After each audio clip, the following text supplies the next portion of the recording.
चलिए दोस्तों, जानते हैं देश दुनिया की सिलेक्टेड काम की बहुत ही महत्वपूर्ण सिलेक्टेड खबरों को सिर्फ 10 मिनट में 25 बड़ी खबरों को। लेकिन वीडियो को आगे बढ़ने से पहले अगर आप लोगों ने हमारे चैनल को अब तक सब्सक्राइब नहीं किया तो सब्सक्राइब करके नीचे का बेल आइकन को जो प्रेस कीजिए।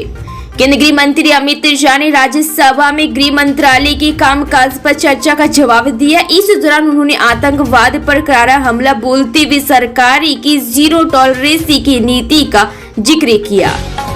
केंद्रीय गृह मंत्री अमित शाह ने राज्यसभा में कहा है कि अब कोई भी व्यक्ति विस्फोट करके भागने की हिम्मत नहीं कर सकता है, जैसा कि देश में पहले हुआ करता था।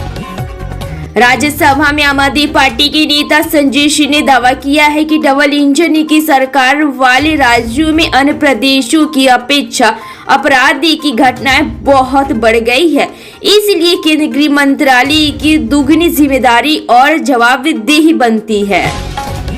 दिल्ली की हार के बाद आम आदमी पार्टी के अंदर क्या सब ठीक ठाक है ये कहना मुश्किल है। वो इसलिए कि शुक्रवार को पार्टी के भीतर संगठनात्मक तौर पर जो बदलाव हुआ है उससे पार्टी खुद को मजबूत करना चाहती है। बिहार के मुख्यमंत्री नीतीश कुमार के विरोध में मुजफ्फरपुर सीजेएम की पश्चिमी अदालत में अधिवक्ता सूरज कुमार ने परिवाद दायर किया है। एक कार्यक्रम के दौरान सीएम नीतीश कुमार के जरिए राष्ट्रीय गान का अपमान करने मामले में ये परिवाद दायर कराया गया है।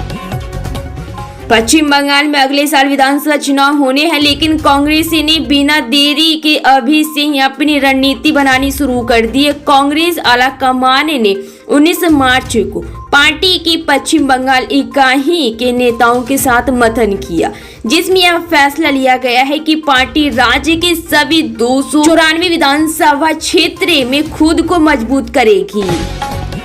उत्तर प्रदेश के मुख्यमंत्री योगी आदित्यनाथ ने कहा है कि युवा उद्यमी विकास अभियान के तहत बिना ब्याज से 5 लाख तक लोगों के लिए अब तक 3 लाख से अधिक युवा उद्यमियों के पंजीकरण हो चुके हैं और 32,000 से अधिक युवाओं को ऋण स्वीकार हो चुका है।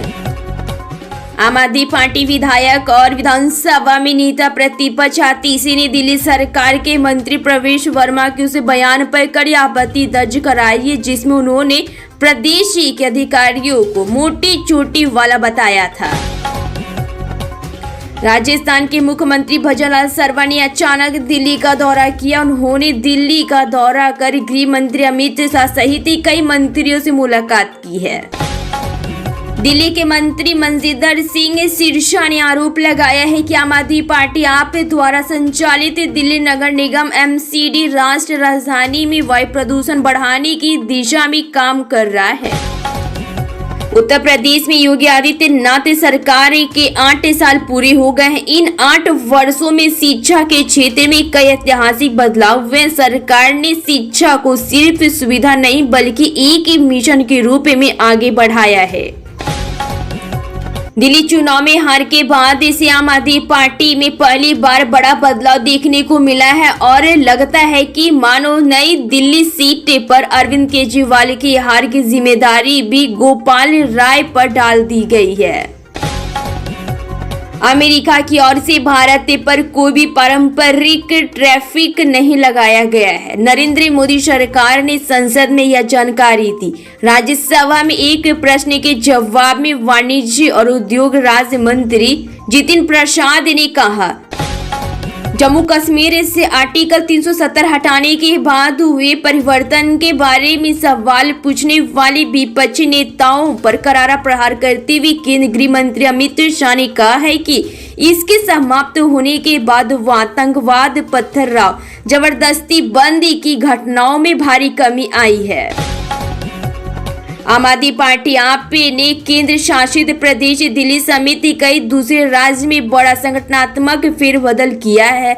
अब इसे लेकर दिल्ली के पूर्व डिप्टी सीएम मनीष सिसोदिया ने प्रतिक्रिया दी। उन्होंने बधाई देते हुए कहा है कि अरविंद केजरीवाल के नेतृत्व में हमने राजधानी में एक नई लहर पैदा की है, जहां ईमानदारी, दूरदर्शिता और शिक्षा को प्राथमिकता दी गई है।